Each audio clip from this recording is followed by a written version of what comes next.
तेजस्वी की नजर में, राजद और गठबंधन की नजर में जो नमाजी है वो चरमपंथी है। अस्सलामु अलैकुम वरहमतुल्लाहि तआला वबरकातुहू। मेरे भाई, मैं उम्मीद करता हूँ कि आप हज़रात खैरियत से होंगे। अगर आपने हमारी वीडियो को प्ले किया है तो छोड़ करके ना जाना। आपको शायद मालूम होगा कि इस वक्त जो है बिहार का इलेक्शन बड़ी ज़ोरों शोर पर चल रहा है, और इसी इलेक्शन के दौरान जो है लालू के बेटा तेजस्वी यादव ने जो है बैरिस्टर असदुद्दीन अवैसी साहब को जो है आतंकवादी तक कह दिया है। किस वजह से कहा है और वजह क्या थी और उन्होंने ऐसा क्यों कहा, यह आपको वीडियो में सुनने को जरूर मिलेगा। बैरिस्टर असदुद्दीन अवैसी साहब उसका जवाब दे रहे हैं। क्या हम दाढ़ी जो रखे हैं या हमारे सर पे जो टोपी है, इस बुनियाद पर हमको जो है आतंकवादी कहा जा रहा है, टेररिस्ट कहा जा रहा है। और ये सिर्फ बैरिस्टर असदुद्दीन अवैसी साहब की तौहीन नहीं है, बल्कि इंडिया में बसने वाले हर मुसलमान की तौहीन है। हर मुसलमान को आतंकवादी कहा जा रहा है, ये जो है तेजस्वी यादव कह रहा है। तो पूरी खबर क्या है, पूरी जानकारी आपको लेकर के जाना है। मैं आपको बैरिस्टर असदुद्दीन अवैसी साहब की ज़बान से सुनवाऊंगा कि तेजस्वी यादव ने जो है बैरिस्टर असदुद्दीन अवैसी साहब को क्या कहा है। और मैं आपको बता दूं कि इस वक्त जो है बिहार के अंदर जो है और मुसलमानों के एक जनसैलाब जो है एमआईएम को सपोर्ट कर रहा है। मेरे दोस्तों और बुजुर्गों, मैं आपसे गुजारिश करता हूं कि आप लोग जो है एमआईएम का फुल सपोर्ट करें और एमआईएम को जो है सत्ता में लाने की कोशिश करें। इसलिए कि आप ये ना सोचें कि ओवैसी साहब एक दो सीट जीत करके क्या कर पाएंगे। आप ये देखें कि वो अकेला शेर जब संसद में दहाड़ता है तो सबके होश उड़ जाया करते हैं। जब उसके साथ में दो चार और हो जाएंगे तो फिर सोचो क्या होगा। मेरे मुसलमान भाइयों, मैं आपसे गुजारिश करता हूँ इस वीडियो को मुकम्मल सुन करके जाना।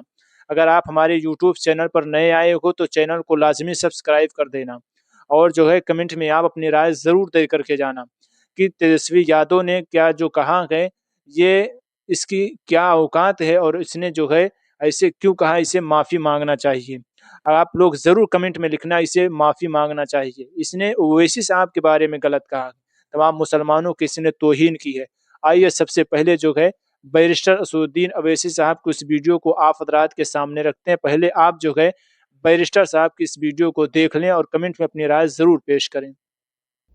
तेजस्वी की नजर में, राजद और गठबंधन की नजर में जो नमाजी है वो चरमपंथी है, जो कुरान को पढ़ता है वो चरमपंथी है, जो रोजे रखता है वो चरमपंथी है, जो अपने बच्चों को मदरसे में पढ़ाता है वो चरमपंथी है, जिसके चेहरे पर दाढ़ी है वो चरमपंथी है, जिसके सर के ऊपर नमाज की टोपी है वो चरमपंथी है, जिस हमारी मां और बहनों के सर पर दुपट्टा या हिजाब या बुर्का है, राजद और गठबंधन की नजर में वो चरमपंथी है। और कौन राजद की नजर में, तेजस्वी की नजर में चरमपंथी नहीं है? जो उसके बाप लालू के सामने आकर सर झुकाए।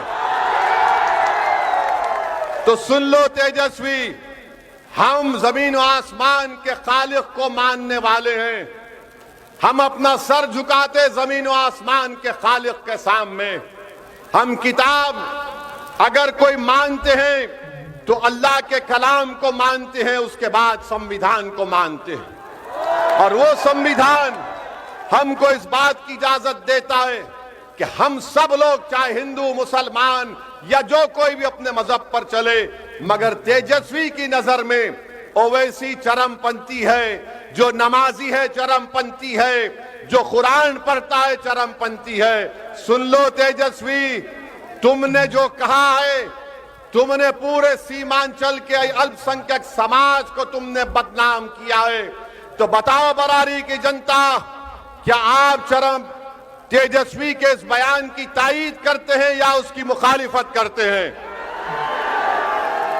ये तेजस्वी अगर कह रहा है तो सोचो, ये मोदी का छोटा भाई बनकर अपनी नफरत का इजहार कर रहा है। ये आज सत्ता में हासिल करने के लिए और गुरूर और तकब्बुर में डूबा हुआ शख्स है, जो किसी नमाजी को चरमपंथी कहता है। अरे सुन तेजस्वी, तुझे जो गाली देना है बक ले, मगर याद रख, असदुद्दीन ओवैसी 5 मर्तबा का सांसद है, 2 मर्तबा का विधायक है, और मैं 5 मरतबा का सांसद हूं, 2 मरतबा मुझे पार्लियामेंट की तरफ से बेहतरीन पार्लियामेंटेरियन का अवार्ड मुझे मिला। और ये लालू का बेटा बोलता है मैं चरमपंथी हूं। तेरे बोलने से कोई फर्क नहीं पड़ता, तू जितना बोलना चाहे बोल ले, मगर सीमांचल और बरारी की जनता तुझे बताएगी कि चरमपंथी का मतलब क्या है 11 तारीख के दिन। बिस्मिल्लाहिर्रहमानिर्रहीम, अस्सलाम वालेकुम व रहमतुल्लाहि व बरकातहू। भाई मौजूद हाज़रीन इकराम, ये हट जाओ, पूरे हट जाओ।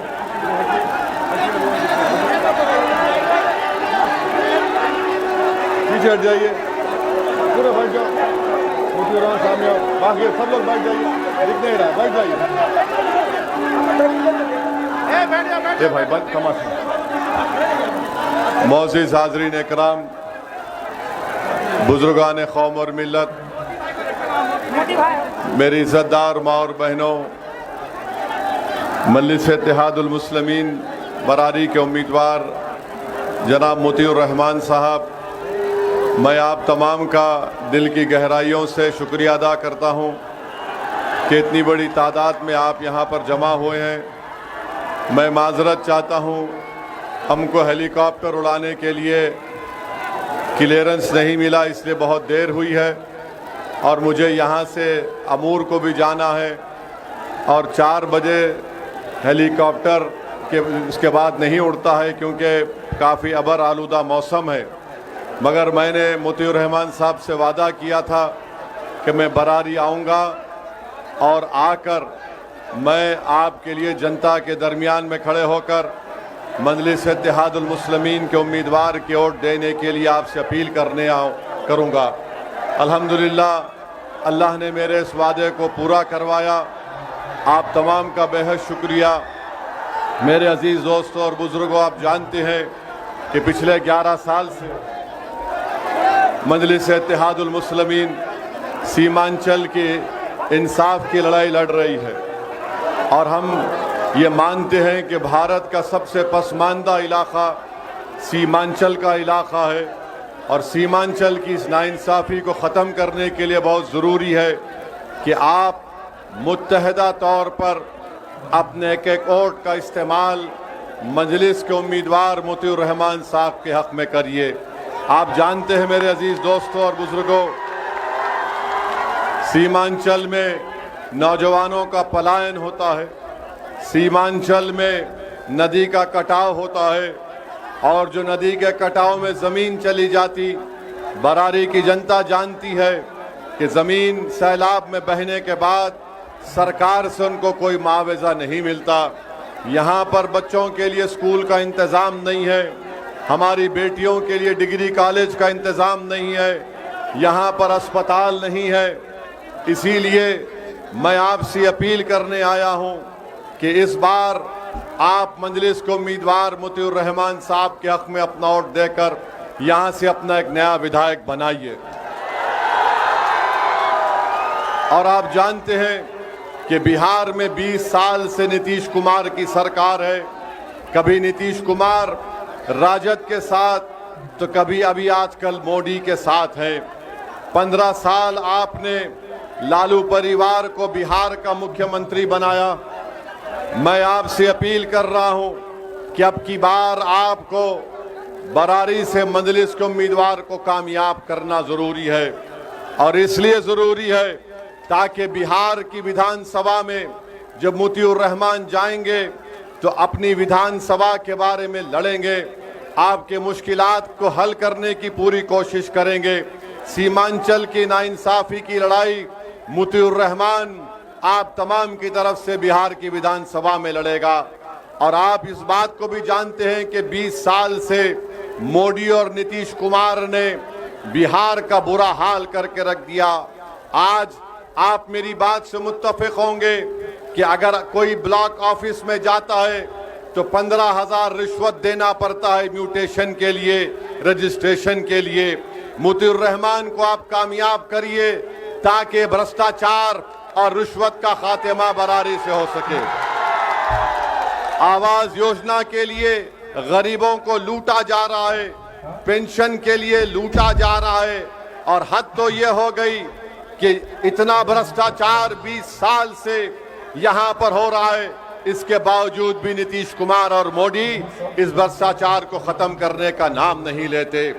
नरेंद्र मोदी का एक मंत्री है बिहार में, कहता है कि मुसलमान नमक हराम है, वो हमको वोट नहीं देते।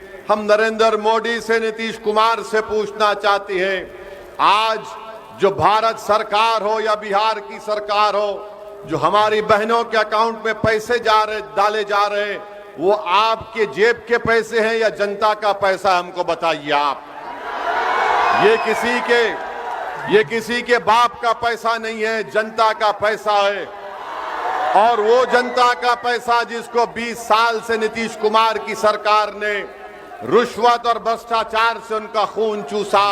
अरे तुम 7,000 8,000 डाल रहे हो, होना तो ये चाहिए था कि एक एक महिला के अकाउंट में कम से कम 25 से 50,000 डाले जाते, मगर तुम रिश्वतखोरी को नीतीश कुमार ने आम कर दिया। और वो मंत्री कहता है कि हम नमक हराम है। हम मोदी को, नीतीश कुमार को और उस मंत्री को बताना चाहते हैं कि जब अंग्रेज हुकूमत कर रहा था भारत में, तो मुसलमानों ने हमारे हिंदू भाइयों के साथ, दलित भाइयों के साथ मिलकर हमने महात्मा गांधी को इस ऐलान को कबूल किया। जब नमक का एजिटेशन शुरू हुआ था, हम सब ने उसमें हिस्सा लिया। हमने अपने इत्तेहाद की कुव्वत पर अंग्रेजों को मार के भारत से भगाया। हम उस मंत्री से कहना चाह रहे हैं, देश की आजादी में तुम्हारा या तुम्हारे आरएसएस का कोई रोल नहीं था। तुम्हारे बड़े बड़े आरएसएस के नेता अंग्रेजों के तलवे चाट रहे थे, तुम अंग्रेजों से नमक हलाली कर रहे थे और हम अंग्रेजों को नमक बनाने नहीं दे रहे थे। क्या ये बात सच नहीं है कि बीजेपी के लोग कहते हैं, खुद प्रधानमंत्री और अमित शाह कहते हैं कि सीमांचल में घुसपैठियां हैं?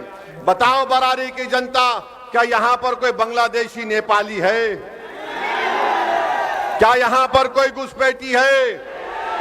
जब घुसपैठी नहीं है तो क्यों सीमांचल को बदनाम करने का काम मोदी और नीतीश कुमार कर रहे? तो मालूम हुआ सीमांचल